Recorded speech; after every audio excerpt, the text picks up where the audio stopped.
Le météorologue Dr Pierre Dubois, lorsqu'il se rendit à la station météorologique du Mont Montclair pour un contrôle de routine, trouva le village complètement vide. 247 personnes avaient disparu en une seule nuit. Mais la vraie question était, pourquoi tous les repas étaient-ils restés à moitié finis dans les maisons, l'été encore chaud? Et plus important encore, pourquoi les données météorologiques de cette nuit-là ne montraient-elles rien? Le docteur Pierre Dubois, avec ses 38 années de carrière en météorologie, n'avait jamais rencontré une telle situation. Quand il arriva à la station météorologique du village de Montclair, le village était si silencieux qu'il pouvait entendre sa propre respiration. Mais ce silence n'était pas naturel.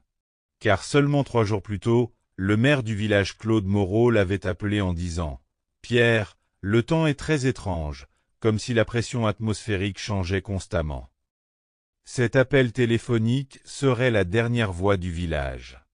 Lundi matin à 9 heures, le docteur Pierre Dubois monta dans sa Renault blanche et prit la route de Lyon vers le Mont Montclair. Depuis 20 ans, il faisait le même trajet la première semaine de chaque mois, contrôlant les données de la station météorologique de montagne. En route, la radio de sa voiture tomba en panne. Normalement, cela ne lui aurait causé qu'un désagrément, mais il comprendrait plus tard que cette panne n'affectait pas seulement sa radio. Tous les appareils électroniques de la montagne avaient le même problème. Le village de Montclair était un petit établissement de 247 habitants, situé au pied de la montagne à 1200 mètres d'altitude. En hiver, il était coupé du monde à cause des chutes de neige, mais mi-octobre, il n'y avait pas encore de neige. Quand le docteur Pierre entra dans le village, la première chose qu'il remarqua fut qu'il n'y avait personne dans les rues.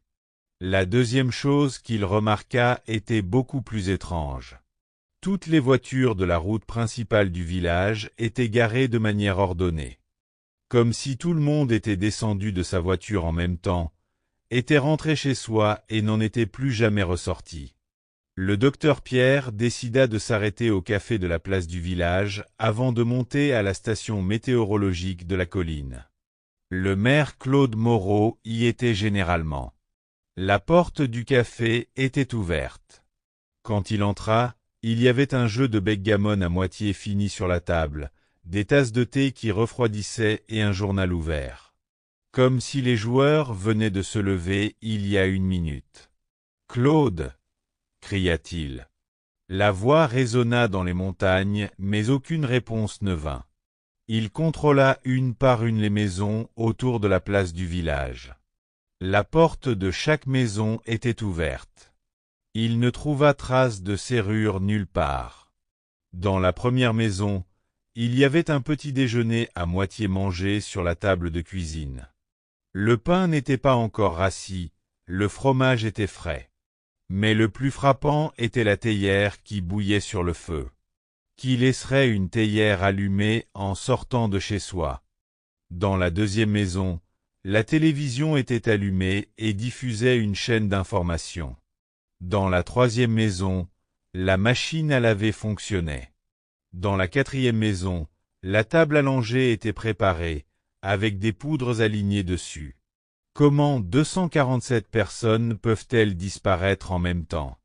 Le docteur Pierre monta d'un pas tremblant à la station météorologique. Cet endroit qu'il visitait depuis 20 ans n'avait jamais paru si sinistre. Le bâtiment de la station était également vide. Mais les données continuaient d'être enregistrées. Les systèmes automatiques fonctionnaient, mesure du vent, température, humidité, pression, tout semblait normal. Le docteur Pierre examina les données des 3 derniers jours. Jeudi soir à 23h45, il y avait une anomalie étrange. La pression atmosphérique avait soudainement chuté, puis avait augmenté de façon abrupte. Mais ces données n'étaient pas possibles. De tels changements de pression soudains ne se voyaient que dans les tornades. Il n'y aurait pas de tornade au Mont Montclair.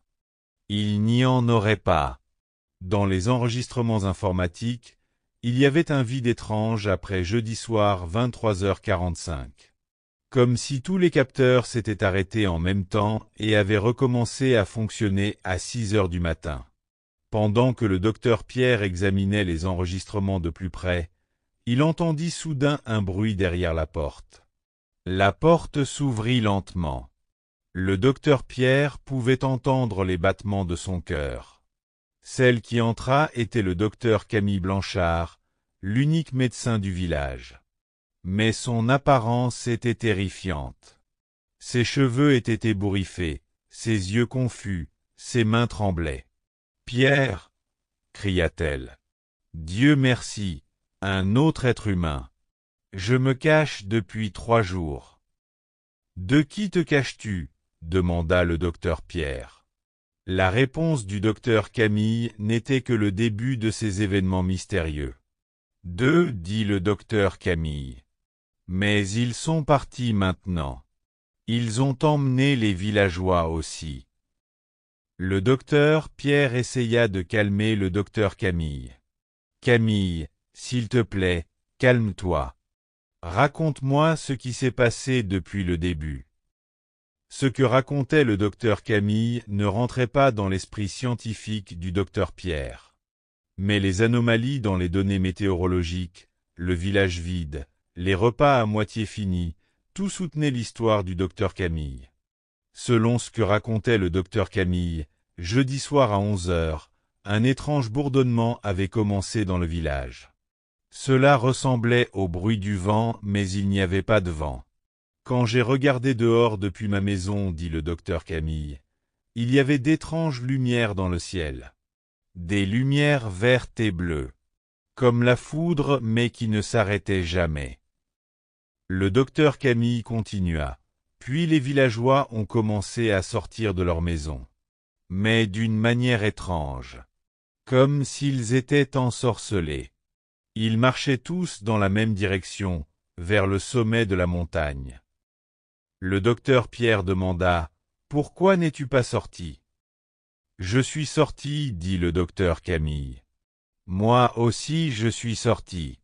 Mais quelque chose s'est passé au seuil de ma porte. Comme si j'avais été électrocuté. Je suis tombé, j'ai perdu connaissance. Quand je me suis réveillé, c'était le matin et le village était complètement vide. » Le docteur Pierre demanda « Combien de temps ont duré ces lumières ?» « Je ne me souviens pas exactement.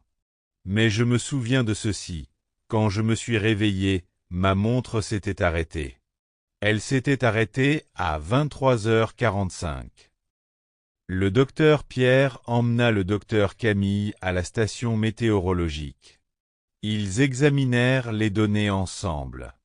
Jeudi soir à 23h45, ce n'était pas seulement la pression atmosphérique qui avait changé.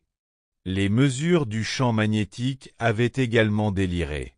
Mais ces données étaient si extrêmes qu'aucun phénomène naturel ne pouvait les expliquer. « Docteur Camille, dit le docteur Pierre, as-tu déjà vu ces lumières auparavant ?»« Non, dit le docteur Camille. Mais les anciens du village racontaient parfois d'étranges histoires. Ils disaient que de telles choses s'étaient produites à l'époque du grand-père de grand-père Laurent. » Le docteur Camille continua. Grand-père Laurent disait toujours, « Dans ces montagnes, parfois les portes s'ouvrent. » Nous n'avions jamais compris ce qu'il voulait dire. Le docteur Pierre et le docteur Camille décidèrent de fouiller le village plus en détail ensemble. La première chose qui attira leur attention fut la plus ancienne maison du village. La maison de grand-père Laurent. Cette maison était différente des autres. L'intérieur était en pagaille, comme s'il y avait eu une lutte. Il y avait d'étranges marques sur le mur de la maison. Elles semblaient dessinées au charbon, mais ce n'était pas du charbon. Une odeur de brûlé s'en dégageait. Le docteur Camille dit « Je reconnais ces marques. Grand-père Laurent me les avait montrées une fois.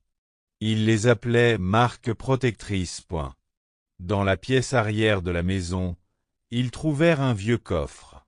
À l'intérieur, il y avait des papiers jaunis, des notes manuscrites. Les notes étaient les journaux intimes du grand-père de grand-père Laurent. De l'année 1923. Les premières pages parlaient de la vie ordinaire du village. Mais les pages suivantes. Le docteur Pierre ouvrit une page d'une main tremblante. 15 octobre 1923. Ils sont revenus. Cette fois, ils ont emmené la moitié du village. Les portes se sont ouvertes à nouveau. Que Dieu nous protège, j'ai caché mes enfants. Mais ils ont pris François. Le pauvre François. Sur la dernière page du journal, il y avait cette phrase. Si tu lis ces lignes, sache qu'ils reviendront. Le cycle sera complet. Dans 100 ans. Le docteur Pierre calcula rapidement. De 1923 à 2023, exactement 100 ans s'étaient écoulés. Docteur Camille, dit-il, y a-t-il eu d'autres disparitions collectives dans ce village auparavant? Le docteur Camille réfléchit. Oui, dit-elle. Ma mère racontait. Dans les années 1950, il s'est passé quelque chose de semblable. Puis, dans les années 1970, tous les 20 à 25 ans, le docteur Pierre cherchait un modèle mathématique. 1923, 1947, 1971, 1995. Et maintenant 2023. Ils vérifièrent à nouveau les données météorologiques. À chaque période, les mêmes anomalies. Changement soudain de pression, perturbation du champ magnétique, et toujours à la même heure, 23h45. Le docteur Pierre demanda, « Les disparus sont-ils revenus ?» Le docteur Camille secoua la tête. « Non, aucun n'est revenu. » Mais elle s'arrêta. « Mais quoi ?» Grand-père Laurent disait qu'ils étaient en fait revenus. Mais dans un endroit différent. À un moment différent. Le docteur Pierre décida de passer la nuit dans le village. Il monta la garde à la station météorologique avec le docteur Camille. À 23h30, l'étrange bourdonnement commença. Exactement comme l'avait décrit le docteur Camille. À 23h40, des lumières apparurent dans le ciel. Des lumières vertes et bleues, elles dansaient. À 23h44, le docteur Pierre vit que les appareils météorologiques devenaient fous. Toutes les valeurs avaient dépassé la normale. À 23h45, rien ne se passa. Les lumières disparurent. Le bourdonnement cessa. Les appareils revinrent à la normale. Le docteur Camille chuchota. « Pourquoi ? Pourquoi cela ne s'est-il pas produit cette fois ?»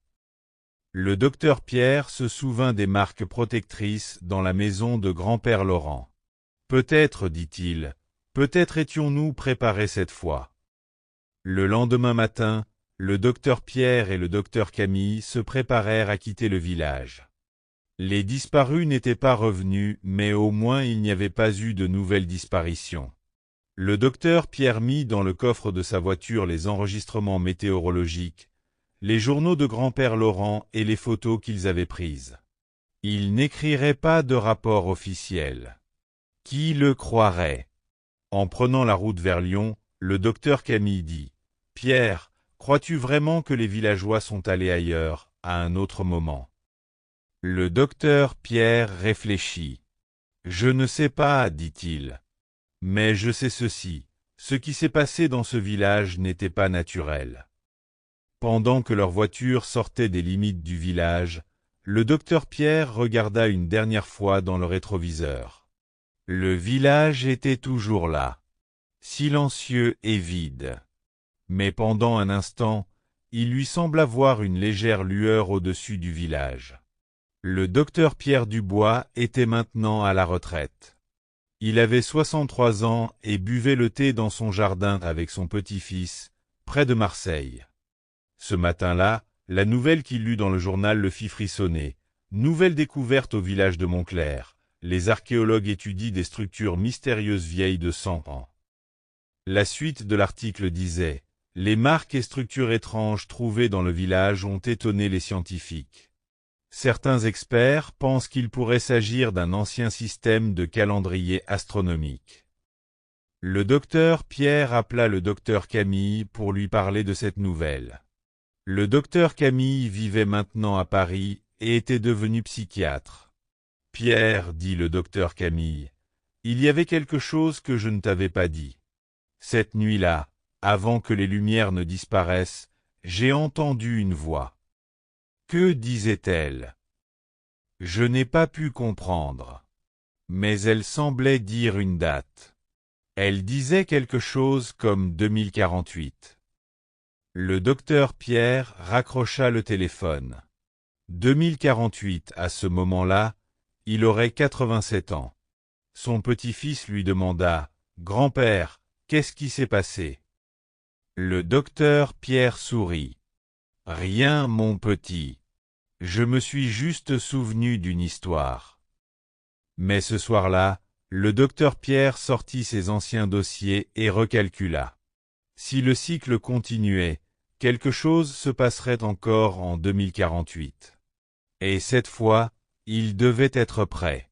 Description pour la création visuelle. Docteur Pierre Dubois, météorologue dans la cinquantaine, avec sa Renault blanche sur une route de montagne, expression inquiète, atmosphère de petit village français. Village de Montclair avec ses rues vides, situé à 1200 mètres d'altitude au pied de la montagne, maisons abandonnées, portes ouvertes, table de petit déjeuner à moitié finie. Danse de lumière verte et bleue dans le ciel, appareil de la station météorologique, vieux journaux aux pages jaunies, marques protectrices sur les murs. Docteur Camille Blanchard aux cheveux ébouriffés en position de cachette, place du village vide avec une atmosphère sinistre, intérieur en désordre de la maison de grand-père Laurent. Sommet du mont Montclair avec vue nuageuse, lumière mystérieuse à 23h45, vue panoramique du village abandonné, document dans un vieux coffre.